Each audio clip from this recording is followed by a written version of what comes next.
Shalom, selamat pagi Bapak Ibu dan teman-teman semua. Tidak terasa kita sudah memasuki minggu kedua di bulan Februari. Ya, kita bersyukur sampai hari ini Tuhan masih memberikan kesempatan kepada kita untuk kita boleh bersama-sama bersekutu, beribadah kepada Tuhan, walaupun mungkin tidak lagi seperti waktu-waktu kemarin ya.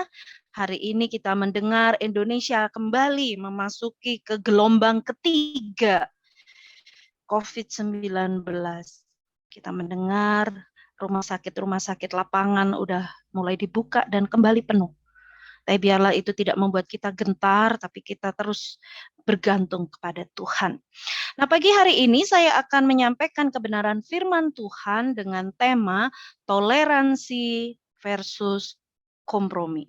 Ya, kita akhir-akhir ini sering mendengar kata didengungkan di telinga kita, baik itu melalui media sosial ataupun secara langsung. Toleransi dong, salam toleransi ya. Indonesia lagi wabah dengan kata salam toleransi. Kita akan melihat apakah kita toleransi atau sebenarnya kita sedang berkompromi ya. Kita akan melihat dalam Wahyu 2 ayat 18 dan sampai dengan 29. Dan ini sebenarnya adalah satu rangkaian dari khotbah-khotbah saya beberapa bulan ini, yaitu tentang surat-surat kepada 7 jemaat di Asia, yaitu surat-surat pewahyuan ya. Dan kenapa ini perlu kita dengarkan? Karena kita juga ada di masa-masa akhir, sehingga biarlah melalui surat-surat kepada jemaat ini mengoreksi kita, membawa kita kepada satu introspeksi diri, sehingga di akhir hidup kita pun ataupun di akhir zaman ini kita terus hidup berkenan kepada Tuhan. Dan pada Wahyu 2 ayat 18 sampai merupakan surat terpanjang kepada jemaat gitu ya, di antara jemaat-jemaat yang lain, mulai dari Efesus, Smyrna, Pergamus yang sudah kita bahas beberapa bulan ini, dan di waktu-waktu yang akan datang kepada Sardis, Philadelphia, dan kepada Laodikia. Ya, masih 3 surat lagi. Surat kepada jemaat Tiatira adalah surat yang terpanjang. Kita melihat kenapa sedemikian panjang dibandingkan daripada jemaat-jemaat lain. Tuhan mengingatkan jemaat Tiatira. Kita akan baca Wahyu 2 ayat 18 sampai dengan 29. Dan tuliskanlah kepada malaikat jemaat di Tiatira firman Allah yang matanya bagaikan nyala api dan kakinya bagaikan tembaga. Aku tahu segala pekerjaanmu, baik kasihmu maupun imanmu, baik pelayananmu maupun ketekunanmu. Aku tahu bahwa pekerjaanmu yang terakhir lebih banyak daripada yang pertama. Tetapi aku mencela engkau karena engkau membiarkan wanita Isabel yang menyebut dirinya nabiah mengajar dan menyesatkan hamba-hambaku supaya berbuat zina dan makan persembahan-persembahan berhala. Dan aku telah memberikan dia waktu untuk bertobat. Tetapi ia tidak mau bertobat dari zinahnya. Lihatlah, aku akan melemparkan dia ke atas ranjang orang sakit, dan mereka yang berbuat zina dengan dia akan kulemparkan ke dalam kesukaran besar. Jika mereka tidak bertobat dari perbuatan-perbuatan perempuan itu. Dan anak-anaknya akan kumatikan, dan semua jemaat akan mengetahui bahwa akulah yang menguji batin dan hati orang, dan bahwa aku akan membalaskan kepada kamu setiap orang menurut perbuatannya. Tetapi kepada kamu, yaitu orang-orang lain di Tiatira yang tidak mengikuti ajaran itu dan tidak menyelidiki apa yang mereka sebut seluk-beluk iblis, kepada kamu aku berkata, aku tidak mau menanggungkan beban lain kepadamu. Tetapi apa yang ada padamu, peganglah itu sampai aku datang. Dan barang siapa menang dan melakukan pekerjaanku sampai kesudahannya, kepadanya akan kukaruniakan kuasa atas bangsa-bangsa. Dan ia akan memerintah mereka dengan tongkat besi, mereka akan diremukkan seperti tembikar tukang periuk, sama seperti yang kuterima dari Bapakku. Dan kepadanya akan kukaruniakan bintang timur, Siapa bertelinga, hendaklah ia mendengarkan apa yang dikatakan Roh kepada jemaat-jemaat. Nah, Bapak Ibu Saudara yang dikasihi oleh Tuhan, teman-teman yang dikasihi oleh Tuhan, sedemikian jauh pembacaan firman Tuhan kita pada pagi hari ini, sama seperti yang tadi saya katakan, ini adalah surat terpanjang di jemaat Asia Kecil. Kenapa demikian? Nah, kita akan melihat latar belakang dari jemaat Tiatira. Nah, kota Tiatira adalah kota kecil. Kalau kita melihat kemarin, Efesus itu kota besar, kota metropolitan, Smyrna pun itu adalah kota budaya, Pergamus adalah ibu kota dari Romawi waktu itu di Asia ya, ibu kota di Asia, sehingga banyak pegawai-pegawai Romawi tinggal di Pergamus. Nah, sedangkan Tiatira itu kota kecil dan dia letaknya itu di depan kota Pergamus. Ya, dia kota kecil aja, jadi nggak terlalu diperhitungkan orang gitu ya. Nah, dia disebut juga bempernya Pergamus atau penjaganya Pergamus. Kenapa? Karena itu tadi seperti yang saya sampaikan, Tiatira itu letaknya di depan kota Pergamus, tapi karena dia di lembah dan kota itu kecil, gampang sekali sebenarnya Pergamus ini diserang oleh musuh. Tapi bagi Tiatira diserang oleh musuh. Tapi bagi Pergamus yang ibu kota, Tiatira ini adalah pintu penolong. Sehingga kalaupun musuh harus menyerang Pergamus, maka dia akan menyerang dulu Tiatira. Dan pada waktu musuh masih sibuk di Tiatira, Pergamus sudah bisa mempersiapkan diri sehingga mereka bisa selamat. Makanya kenapa Tiatira itu disebut bempernya Pergamus. Dia yang menjaga kota Pergamus. Karena kota Pergamus itu adalah ibu kota Asia kecil waktu itu ya. Nah, Tiatira ini bukan pusat keagamaan kafir. Jadi berbeda dengan Pergamus yang begitu banyak kuil-kuil, begitu banyak bukit-bukit penyembahan kepada berhala, di kota Tiatira ini tidak. Tidak terlalu banyak penyembahan-penyembahan berhala yang ada di situ. Karena memang Tiatira bukan pusat keagamaan ya. Jadi kalaupun ada itu yang kecil-kecil saja, nggak terlalu banyak pengikutnya juga. Jadi secara kondisi jemaat di Tiatira itu cenderung sebenarnya lebih aman dari pengaruh penyembahan berhala.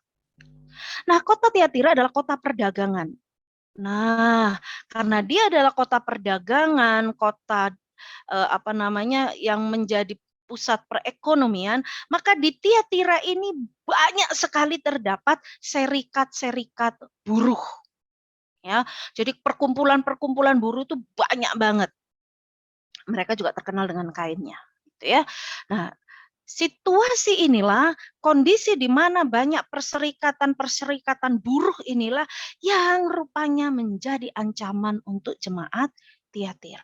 Kita akan melihat. Oke, sebelum kita membahas lebih lanjut, mari kita melihat apa sebenarnya makna dari kata toleransi. Secara bahasa kata ini berasal dari bahasa Latin loterare, yang berarti dengan sabar membiarkan sesuatu. Ya, jadi walaupun itu kita tahu itu kurang tepat misalnya, tapi kita dengan sabar ya sudahlah gitu ya. Itu toleransi. Bukan berarti kita menerima, tapi kita membiarkan. Ya. Nah, secara luas adalah suatu perilaku atau sikap manusia yang tidak menyimpang dari aturan, di mana seseorang menghormati atau menghargai setiap tindakan yang dilakukan orang lain. Jadi, kita menghargai apa yang orang lain buat, tapi kita tetap dengan prinsip kita. Ya, misalnya ada orang yang tidak makan daging misalnya gitu ya, tidak makan daging. Nah, karena kita bertoleransi ya, kita menghargai mereka yang tidak makan daging. Tapi bukan berarti saya nggak ikutan makan daging gitu, tidak. Ya saya tetap makan daging.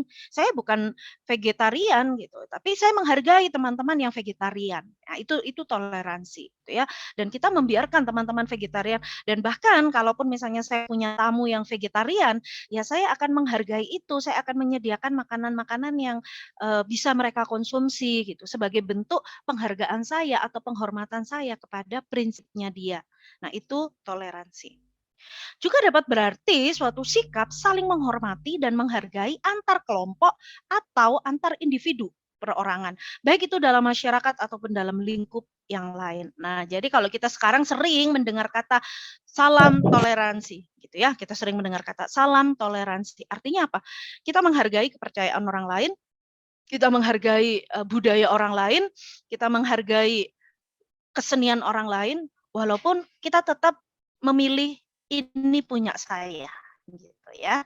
Ini keyakinan saya, ini agama saya, ini budaya saya, ini keyakinan kelompok kami. Nah, kita tetap dengan prinsip itu, tapi kita menghargai pilihan orang. Nah, toleransi itu, sikap toleransi itu dapat menghindari terjadinya diskriminasi. Walaupun banyak terdapat kelompok atau golongan yang berbeda dalam suatu kelompok masyarakat. Nah, kalau kita menghargai orang lain, kalau kita menghargai kelompok lain, kalau kita toleran dengan kelompok lain, maka tidak akan terjadi diskriminasi. Kami kan orang Jawa, kami tinggal di Pulau Jawa, jadi harusnya kami lebih berhak dong atas segala sesuatu, fasilitas pemerintah dan lain sebagainya. Nah, itu diskriminasi kepada orang lain gitu ya. Tapi kalau kita memegang prinsip toleransi, maka ya walaupun kita ada di Pulau Jawa, walaupun kami ini suku Jawa, tapi karena sudah banyak suku-suku lain tinggal di Pulau Jawa, ya kita saling menghargai. Hidup dengan prinsipnya masing-masing, tapi kita saling menghormati. Nah, maka tidak akan terjadi diskriminasi di sana. Tidak akan terjadi sebenarnya istilah minoritas, mayoritas, tidak. Tidak ada seperti itu ya, karena semua saling menghormati. Nah, toleransi terjadi karena adanya keinginan-keinginan untuk sedapat mungkin menghindarkan diri dari perselisihan yang saling merugikan kedua belah pihak. Nah, ini sebenarnya Bapak, Ibu, dan teman-teman tujuan dari toleransi. Kita itu nggak ingin ada konflik, kita itu nggak ingin saling merugikan. Akhirnya ya sudah, kita menghargai prinsipmu, kita menghargai keyakinanmu, kita menghargai pandanganmu, kita menghargai kebudayaanmu. Kami tidak akan mengejas kau budayamu jelek loh, agamamu itu nggak benar loh, apa yang kau lakukan itu nggak benar gitu ya. Kita tidak menghakimi seperti itu, tapi kita menghargai sehingga tidak ada orang yang dirugikan dan tidak akan terjadi konflik di dalam hidup bersama-sama sebagai masyarakat. Nah, apa yang menjadi perbedaannya dengan kompromi? Nah, kompromi merupakan upaya untuk memperoleh kesepakatan di antara dua pihak yang saling berbeda pendapat atau pihak yang berselisih paham. Jadi, kalau ada orang yang berselisih paham, ada orang yang mengatakan bahwa saya benar, dan kalau ada orang lain yang mengatakan dia juga benar. Nah, kompromi itu adalah saling duduk bersama untuk mencari titik temu di mananya yang kita bisa sama-sama mengatakan ini benar, gitu ya. Cari dari pihak saya apa nih yang bisa dikurangi sedikit supaya kita nggak terlalu konflik, gitu ya. Misalnya ini sama dengan kayak orang berdagang ya, kalau kompromi itu tawar-menawar ya, seperti itu. Misalnya saya mau beli baju, ternyata harganya itu 500.000. Lalu saya bilang sama pedagangnya, "Turun dong," gitu kan. Nah, pedagang kan juga nggak mau rugi, jadi kalaupun turun, "Oke, saya turunkan menjadi 495." Lalu saya bilang, "Aduh, itu kan cuma sedikit, turunlah sampai 450." "Aduh, nggak bisa, Kak, ini kan nggak balik modal, gimana kalau 475?" "Oke deh, sepakat." Nah, itu kompromi. Jadi kita menurunkan standar kita, orang lain juga menurunkan standarnya supaya kita ada di satu kesepakatan. Itu dapat dikatakan sebagai konsep untuk mendapatkan kesepakatan melalui komunikasi. Ini yang tadi saya sampaikan ya. Jadi kita kalau kita berkata yang baik itu 10, ya kalau orang lain mengatakan, "Ya nggak bisa dong, baik itu harusnya 12," gitu. "Oke deh, kalau begitu gimana kalau yang baik itu 11," gitu. Nah, jadi ada kesepakatan-kesepakatan di situ yang kita komunikasikan. Dilakukan agar perbedaan pendapat atau silang pendapat dapat terselesaikan dengan pembuatan kesepakatan baru. Jadi kalau terjadi perbedaan, ya supaya kita itu tidak konflik, tidak berselisih paham, ayo kita buat standar baru. Nah, itulah kompromi. Nah, kesepakatan baru dalam kompromi adalah kesepakatan yang dianggap saling menguntungkan kedua belah pihak atau tidak ada satu pihak yang dirugikan dengan kesepakatan yang dihasilkan. Jadi itu tujuan dari kompromi ya. Ada sama-sama kalau kita lihat toleransi tadi kan juga tidak ingin merugikan orang lain gitu ya. Tapi berhenti kepada saya tidak ingin merugikan orang lain, karena itu ya saya menghargai apa yang kamu lakukan walaupun bagi saya ini yang paling benar gitu ya. Nah, kalau kompromi tidak. Ya, benarnya itu agak-agak ini sedikit lah, jangan terlalu ekstrim banget. Nah, kamu juga dong, benarmu itu jangan ekstrim supaya kita bisa saling berjalan bersama-sama. Jadi mengurangi standar untuk bisa sepakat, itu kompromi. Nah, mereka yang berupaya dalam membuat kesepakatan dalam kompromi menurunkan idealisme masing-masing sehingga tercapai kompromi. Nah, kompromi juga dapat dikatakan sebagai jalan tengah untuk menyelesaikan berbagai persoalan. Nah, Bapak Ibu Saudara yang dikasihi oleh Tuhan, teman-teman yang dikasihi oleh Tuhan, sekarang kita bisa melihat apa perbedaan dari toleransi dan kompromi. Sekarang kita akan belajar dari jemaat Tiatira. Apakah mereka toleransi atau kompromi, dan bagaimana kita sebagai anak-anak Tuhan harus bersikap di zaman akhir ini. Yang pertama, Tuhan memberikan pujian kepada jemaat di Tiatira. Kita akan melihat di dalam ayat yang ke-19 itu ya, dikatakan, "Aku tahu segala pekerjaanmu."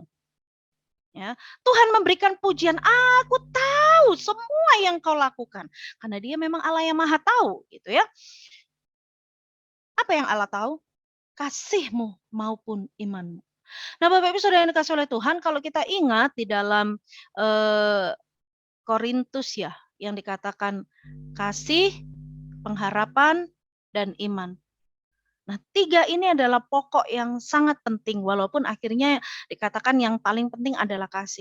Tapi 3 pokok inilah fondasi, dikatakan kasih, pengharapan, dan iman. Dan Tuhan katakan kepada jemaat Tiatira, "Aku tahu kasihmu maupun imanmu." Wah, ini sesuatu yang luar biasa gitu ya. Kalau kita punya 3 standar dan terpenuhi 2 itu kan luar biasa. Dan Tuhan ini pujian bukan bukan orang yang katakan, tapi Tuhan yang katakan kepada jemaat Tiatira, "Aku tahu kasihmu maupun iman." Wah, luar biasa sekali. Lalu dikatakan, "Aku juga tahu pelayananmu maupun ketekunanmu." Nah, ini teman-teman, Bapak Ibu, luar biasa sekali. Begitu banyak orang yang melakukan pelayanan, tapi bisa jadi mereka tidak tekun di dalam pelayanannya. Ya, saya melayani ya kalau kalau saya tidak konflik dengan teman-teman pelayan yang lain, ya saya masih melayani. Saya mau melayani Tuhan kalau saya dapat untung.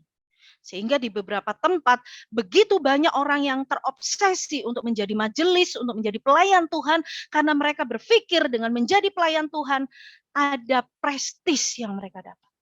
Wow, mengerikan sekali. Melayani Tuhan karena merasa ada gengsi di situ. Wah, harga diri di sana. Tapi Tuhan katakan kepada jemaat Tiatira, "Aku mengetahui pelayananmu dan ketekunan." Artinya apa? Kalaupun terjadi konflik di antara jemaat, di antara para pelayan, karena mungkin perselisihan akibat gesekan-gesekan karakter dan lain sebagainya, tapi mereka masih bertekun di dalam pelayanan. Mereka masih berjalan bersama-sama untuk melayani Tuhan. Luar biasa. Dan Tuhan katakan kepada jemaat Tiatira, pekerjaan yang terakhir lebih banyak dari yang pertama. Artinya apa? Tuhan memuji kondisi jemaat Tiatira dan Tuhan mengatakan bahwa terjadi pertumbuhan di dalam jemaatmu. Walaupun kita tidak tahu pertumbuhannya ini kuantitatif ataupun kualitatif, ya. Tapi yang pasti Alkitab menulis pekerjaan yang terakhir lebih banyak dari yang pertama. Artinya apa? Kalau kita ingat pada waktu Tuhan memberikan perumpamaan tentang talenta, Tuhan memberikan 1, 5, dan 10. Ada orang yang 1 ini disimpan saja, tapi orang yang 5 dan 10 ini dia mengembangkan itu sehingga menjadi 2 kali lipat. Dan Tuhan katakan kepada mereka, "Hai hambaku, ikutlah dalam kebahagiaan Tuhan." Nah, kalau jemaat Tiatira dikatakan Tuhan pekerjaanmu yang terakhir lebih banyak dari yang pertama, kita bisa memastikan bahwa ada pertumbuhan, ada upaya-upaya yang dilakukan oleh jemaat Tuhan, oleh hamba-hamba Tuhan di sana, oleh para pelayan-pelayan Tuhan untuk membuat karunia yang Tuhan berikan, jemaat yang Tuhan berikan, pelayanan yang Tuhan berikan mengalami pertumbuhan. Sesuatu yang luar biasa. Dan saya yakin nggak usah Tuhan lah ya. Kalaupun kita bekerja dalam sebuah instansi, sebuah lembaga, tiba-tiba pimpinan kita mengatakan kepada kita, aku tahu apa yang kamu lakukan dan luar biasa. Wah, saya yakin kepala kita itu sudah bisa menjadi besar sehingga helm pun susah masuk gitu ya. Apalagi kalau Tuhan mengatakan kepada kita, hei, aku tahu apa yang engkau lakukan. Itu sebuah pujian yang Tuhan berikan kepada jemaat Tiatira. Tapi di bagian yang lain, yang kedua, Tuhan mengatakan sebuah teguran untuk jemaat Tiatira. Apa yang Tuhan katakan? Kita melihat di ayat yang ke-20, tetapi aku mencela engkau karena engkau membiarkan wanita Isabel yang menyebut dirinya nabiah mengajar dan menyesatkan hamba-hambaku supaya berbuat zina dan makan persembahan-persembahan berhala. Aku mencela engkau. Waduh, ngeri sekali ya. Tadi begitu berbunga-bunga kita dipuji, kita mendapatkan apresiasi dari Tuhan, jemaat Tiatira. Wah, bangga sekali. Tapi Tuhan katakan, aku mencela engkau. Nah, Bapak Ibu Saudara yang kasih oleh Tuhan, berulang-ulang saya sampaikan pada waktu saya men-sharingkan firman Tuhan dari Wahyu ini, bahwa Allah itu adil. Kalau dia melihat hal yang baik, dia akan katakan itu baik. Dia akan memuji itu. Dia akan memberikan apresiasi itu. Tapi kalau dia mendapati hal yang tidak benar, maka dengan tegas pun dia akan katakan, aku mencela engkau, aku mengutuk engkau, aku mengatakan ini tidak benar. Nah, Bapak Ibu Saudara yang dikasih oleh Tuhan, kenapa sih Tuhan mengatakan Isabel yang menyesatkan hamba-hambaku?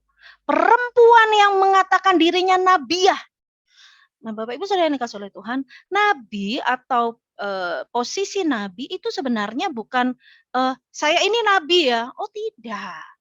Nabi itu adalah sebuah kedudukan atau sebuah posisi yang Tuhan berikan kepada seseorang. Ya, nabi itu kan tugasnya menyampaikan apa yang menjadi isi hati Tuhan kepada umatnya. Maka Tuhan memakai seorang nabi seperti Musa. Tuhan berbicara dengan Musa untuk menyampaikan isi hatinya kepada jemaatnya, kepada orang-orang Israel. Nah, Isabel ini dengan kurang ajarnya, dia mengatakan dirinya nabiah, seorang nabi perempuan. Tidak tahu siapa yang yang mengangkat dia menjadi nabi. Tapi teman-teman yang dikasih oleh Tuhan, Bapak Ibu yang dikasih oleh Tuhan, sadar ataupun tidak, saat ini terlalu banyak orang yang berani mengatakan, saya nabi, saya diutus oleh Tuhan. Pertanyaannya, betulkah Tuhan yang mengutus dia? Atau dia mengutus dirinya sendiri dengan mengatasnamakan Tuhan? Berapa banyak orang yang mengatakan, Tuhan mengutus saya, Tuhan mengutus saya, Tuhan menyuruh saya melakukan ini itu, Tuhan menyuruh saya menyampaikan ini itu. Tapi semua itu bukan dari Tuhan. Semua itu hanya karena keinginannya. Beberapa tahun yang lalu ada seorang teman sharing dengan saya. Dia pergi ke suatu gereja gitu ya. Nah, sebelum pergi ke gereja dia pergi ke rumah orang tuanya. Dia pergi ke rumah orang tuanya karena waktu itu dia mengalami kesulitan ekonomi. Dia pergi ke rumah orang tuanya untuk meminta uang supaya bisa membayar uang SPP anaknya. Nah, pada waktu pulang dari rumah orang tuanya dia pergi ke gereja. Karena hari itu hari Minggu gitu ya, dan dia berencana hari Senin akan membayar uang sekolah anaknya. Dari hasil uang yang didapat dari orang tuanya. Nah, pada waktu di gereja, tiba-tiba hamba Tuhan ini mengatakan, hei kamu, umat Tuhan, Tuhan mengatakan kepada saya, keluarkan semua isi dompetmu kalau kamu ingin diberkati Tuhan. Dan siapa yang berani menyimpan uang di dompetnya dan tidak mau melakukan perintah Tuhan seperti yang disampaikan kepada saya, maka Tuhan akan mengutuk engkau. Wah, dengan ketakutan teman saya ini keluarkan semua isi dompetnya, termasuk uang yang didapatkan dari orang tuanya untuk membayar SPP anaknya, dan dia masukkan itu ke kantong persembahan. Setelah itu pulang, dia bingung, dia bilang, "Lalu besok saya bagaimana membayar uang sekolah anak?" Nah, teman saya ini ketakutan, "Besok bagaimana saya harus membayar uang sekolah anak-anak saya?" Dan saya katakan teman-teman, berapa banyak orang yang mengaku dirinya hamba Tuhan, memanipulasi jemaat, mengatasnamakan Tuhan untuk keuntungannya sendiri. Berapa banyak? Dan Isabel ini, perempuan ini, seperti yang tadi saya sampaikan, di Tiatira itu terlalu banyak serikat-serikat buruh. Sehingga kalau serikat-serikat buruh ini mengalami sebuah keberhasilan atas pekerjaan mereka, dagang yang mereka lakukan, maka mereka mengadakan suatu pesta sukacita, pesta untuk merayakan keberhasilan mereka dengan melakukan pesta pora, mabuk-mabukan, termasuk free sex. Dan itu dianggap biasa. Nah, kalau ada anak-anak Tuhan yang masuk dalam serikat buruh itu dan mereka mengatakan, "Aduh maaf, di ajaran kami nggak boleh seperti itu." Maka mereka akan tersingkir dari serikat buruh itu. Dan kalau mereka tersingkir dari serikat buruh itu, maka mereka akan kesulitan dalam melaksanakan usaha dagangnya. Nah, Isabel, saya tidak tahu sebenarnya posisi dia di dalam jemaat Tiatira itu seperti apa, tapi banyak penafsir yang mengatakan kemungkinan dia adalah seorang pengajar di jemaat. Jadi bisa dikatakan mungkin dia adalah salah satu pelayan di jemaat yang diberi wewenang untuk membina jemaat. Ya, bisa jadi mungkin kalau kita sekarang itu hamba-hamba Tuhan di sebuah gereja ataupun mungkin aktivis-aktivis di sebuah gereja. Dan Isabel ini mengatakan kepada jemaat di Tiatira, "Gak apa-apa kamu ikut pesta. Gak apa-apa ikut cara-cara mereka. Supaya kamu tidak tersingkir. Kalau kamu tersingkir dari serikat buruh, maka kamu tidak bisa berdagang. Dan kalau kamu tidak bisa berdagang, maka kamu tidak diberkati Tuhan. Kalau kamu tidak diberkati Tuhan, hidupmu sengsara." Kompromi-kompromi seperti itu, itulah yang Isabel ajarkan kepada jemaat. Bahkan dia mengatakan, "Ayo kita lihat di mana sih kesalahannya? Apa sih salahnya kalau kita makan-makan persembahan berhala? Apa sih salahnya kalau kita itu akhirnya terlibat di dalam komunitas serikat buruh bahkan sampai melakukan pesta seks? Apa sih salahnya? Coba kita pelajari, kita selidiki firman Tuhan." No, mereka memakai ayat-ayat Alkitab untuk membenarkan apa yang mereka lakukan. Mengerikan sekali. Makanya kenapa Tuhan katakan kepada jemaat Tiatira, "Aku menegur engkau karena engkau membiarkan Isabel itu mengajar dan menyesatkan hamba-hambaku." Bapak Ibu Saudara yang dikasihi oleh Tuhan, mungkin banyak kita melihat ada orang-orang yang mengajarkan hal yang tidak benar di sekitar kita. Bahkan mungkin dia adalah rekan-rekan kita, bahkan mungkin dia adalah orang-orang yang kita hormati secara rohani. Tapi pada waktu kita tahu dia mengajarkan hal yang tidak benar, kita membiarkan itu. Bahkan kita, wah iya, iya, iya, iya, ya bagus, kita ikutin itu. Sangat menyedihkan. Saya tidak ingin apa yang Tuhan katakan kepada jemaat Tiatira, Dia katakan kepada kita. Aku mencela engkau. Jangan sampai apa yang kita lakukan, Tuhan katakan, aku mencela engkau. Ya, ada sebuah ilustrasi yang ingin saya gambarkan kepada teman-teman. Ada seorang anak yang berlatih biola dengan sangat baik. Nah, suatu saat dia mengadakan sebuah konser. Dia mengadakan sebuah konser. Pada waktu dia memainkan biola itu sampai dengan selesai, banyak orang terpukau dengan permainan biolanya dia. Sampai suatu saat pada waktu dia mengakhiri permainan biolanya, semua tamu memberikan standing applause. Ya, semua tamu berdiri dan bertepuk tangan, begitu merasakan luar biasanya permainan biola dari anak ini. Tapi anak ini tidak bermuka penuh sukacita. Walaupun dia melihat ruangan itu penuh dengan orang-orang yang memberikan standing applause, wajahnya begitu sedih. Kenapa demikian? Karena ada satu orang di dalam ruangan itu yang tidak berdiri untuk memberikan tepuk tangan. Dan Bapak Ibu teman-teman tahu siapa orang itu? Gurunya. Pada waktu dia melihat gurunya tidak memberikan standing applause, dia tahu apa yang dilakukannya tidak sempurna. Apa yang dilakukannya tidak baik. Apa yang dilakukannya tidak memuaskan gurunya. Sehingga dia merasa sedih. Nah, Bapak Ibu Saudara yang dikasihi oleh Tuhan, sama seperti anak itu.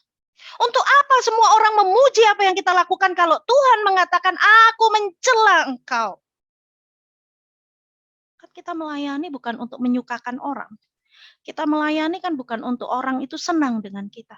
Tapi kita melayani supaya Tuhan bersuka cita dengan apa yang kita lakukan. Nah, Bapak Ibu Saudara yang dikasihi oleh Tuhan, akibat dari apa yang jemaat Tiatira lakukan, maka Tuhan memberikan hukuman kepada jemaat Tiatira. Apa yang Tuhan berikan? Dilemparkan ke ranjang orang sakit.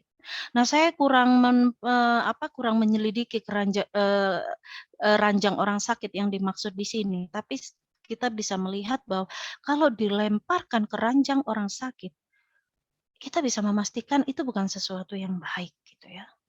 Dan dilemparkan ke dalam kesukaran besar. Kalau kita pernah nonton film-film di akhir zaman gitu ya, kita melihat begitu menyedihkan situasi kondisi pada akhir zaman. Hidup yang semakin sulit, hidup semakin tidak menyenangkan dan lain sebagainya. Anak-anak akan dimatikan. Saya membaca ini, aku akan mematikan. Saya pikir kasar sekali bahasa Tuhan gitu ya. Tapi itulah Tuhan. Dia tidak akan pernah berbasa-basi untuk menyukakan kita. Tapi dia akan mengatakan apa yang memang harus kita dengar. Supaya kita sebagai umat pilihannya bisa mengintrospeksi apa yang sudah kita lakukan. Dan membalaskan kepada setiap orang perbuatannya. Nah, Bapak Ibu Saudara yang dikasihi oleh Tuhan, ini hal yang perlu kita catat. Tuhan akan membalas kepada kita setiap perbuatan kita. Kalau kita melakukan hal-hal yang menyukakan hati Tuhan, maka dia akan membalas itu dengan memberikan kemuliaan. Tapi kalau kita melakukan apa yang menyedihkan hati Tuhan, tidak menyukakan Tuhan, membuat Tuhan kecewa, maka hal itu juga yang akan Tuhan balaskan kepada kita. Berapa banyak kita yang saat ini tidak lagi bertoleransi dengan lingkungan kita. Tapi demi keamanan, kita berkompromi. Sama mungkin seperti yang Isabel tadi katakan. Lah nanti kalau kamu nggak mengikuti pesta-pesta serikat, kamu dikeluarkan dari serikat. Lah kamu kan nggak bisa bekerja. Kalau kamu nggak bisa bekerja, kamu nggak bisa makan. Nah kalau kamu nggak bisa makan, bagaimana kamu bisa mempersembahkan sesuatu untuk Tuhan? Seolah-olah rohani sekali gitu ya. Akhirnya jemaat dengan polosnya, oh iya ya, berarti kan nggak apa-apa ya kalau kami makan makanan berhala. Berarti nggak apa-apa ya kalau kami ikut kegiatan mereka pesta pora free sex. Kan supaya kami nggak dikeluarkan dari perkumpulan, nggak dikeluarkan dari serikat, supaya kami masih bisa berusaha, kami berdagang, dan nanti hasil usaha kami kan kami bawa ke gereja untuk persembahan. Hei, Tuhan tidak butuh persembahan kita. Jangan menggunakan alasan untuk Tuhan, tapi kita sedang melakukan dosa. Saya melakukan ini untuk Tuhan, saya melakukan ini untuk Tuhan. Padahal sebenarnya kita sedang membenarkan apa yang kita lakukan. Jangan berkompromi. Kalaupun situasi seperti jemaat Tiatira kita alami, kita harus memilih tetap di dalam serikat itu. Tapi berkompromi dengan dosa. Atau kita harus keluar. Dan bisa saja kita kehilangan pekerjaan kita. Saya katakan, jangan pernah berkompromi. Tuhan punya cara untuk menolong kita. Tuhan punya cara untuk membawa kita menjadi yang terbaik. Baik itu berkat-berkatnya. Jangan hanya berpikir hanya dengan cara ini saya akan diberkati Tuhan. Tidak. Tuhan punya banyak cara untuk memberkati kita. Kita mungkin yang mahasiswa berpikir, nah kalau saya tidak ikut-ikutan teman-teman mencontek, bagaimana saya bisa mendapatkan nilai yang bagus? Tuhan punya cara. Jangan berkompromi dengan dosa. Bagaimana saya akan berpacaran dengan orang yang takut Tuhan? Tidak ada orang yang takut Tuhan. Saya tidak menemukan pasangan hidup yang seimbang di gereja. Makanya kenapa saya mencari di tempat lain. Tuhan punya cara mempertemukan teman-teman dengan orang yang tepat. Jangan jual imanmu karena pasangan hidupmu. Jangan berkompromi karena itu. Oh, enggak apa-apa lah, Bu. Pacaran dengan orang yang tidak kenal Tuhan, menikah dengan orang yang tidak kenal Tuhan, enggak apa-apa. Toh nanti setelah kami menikah, ya saya akan tetap ke gereja, saya akan tetap melayani Tuhan. Dan siapa tahu pasangan saya bisa dibawa untuk melayani Tuhan. Hai, kita bukan Tuhan. Jangan sok-sokan untuk kita mengatakan kita mampu membawa orang kepada Tuhan. Hanya karena kita berkompromi dengan apa yang kita lakukan. Jangan sampai Tuhan katakan kepada kita, aku akan membalaskan kepada setiap orang perbuatannya. Karena itu Bapak Ibu Saudara yang dikasihi oleh Tuhan, bagaimana caranya untuk kita tidak kompromi dengan semua hal yang terjadi di sekitar kita? Yang pertama, jangan mengikuti ajaran yang kita tahu itu bukan firman Tuhan. Lalu bagaimana Bu kami tahu kalau itu bukan firman Tuhan? Nggak perlu belajar ajaran sesat, tapi belajarlah firman Tuhan. Maka kita tahu mana yang salah dan mana yang benar. Tapi bagaimana kita tahu mana yang salah dan yang benar? Kalau membaca Alkitab aja kita tidak pernah lakukan. Karena itu, cintailah firman Tuhan. Bacalah Alkitab untuk kita tahu mana yang benar. Tidak perlu menyelidiki seluk-beluk iblis. Tidak perlu kita mempelajari ajaran-ajaran yang tidak benar. Tidak perlu kita mencari ayat-ayat Alkitab untuk membenarkan kesalahan kita. Tidak. Kalau Tuhan sudah katakan itu salah, terimalah itu sebagai sebuah kesalahan dan perbaikilah itu. Jangan cari-cari pembenaran. Di Alkitab nggak apa-apa kok. Di sana kan ini kan kalau suami istri yang suaminya tidak mengenal Tuhan, istrinya yang harus melayani sampai dia mengenal Tuhan. Itu berlaku untuk mereka yang sudah yang belum mengenal Tuhan, mereka setelah bertobat, tapi mereka sudah menikah setelah bertobat. Jadi bertobatnya itu setelah menikah, nggak apa-apa itu berlaku. Jangan teman-teman yang sudah tahu sekarang kalau menjadi pasangan yang tidak seimbang, memakai ayat-ayat itu untuk membenarkan apa yang teman-teman lakukan. Berdosa kita di hadapan Tuhan. Dan pegang apa yang ada. Pemahaman-pemahaman, pengajaran-pengajaran firman Tuhan yang sudah Tuhan berikan. Dan kita tahu itu sebuah kebenaran. Pegang itu sampai akhir. Jangan pernah mau kompromi. Kita toleransi dengan prinsip orang, silahkan. Supaya kita bisa hidup berdampingan. Tapi bukan berkompromi. Tuhan memberkati kita.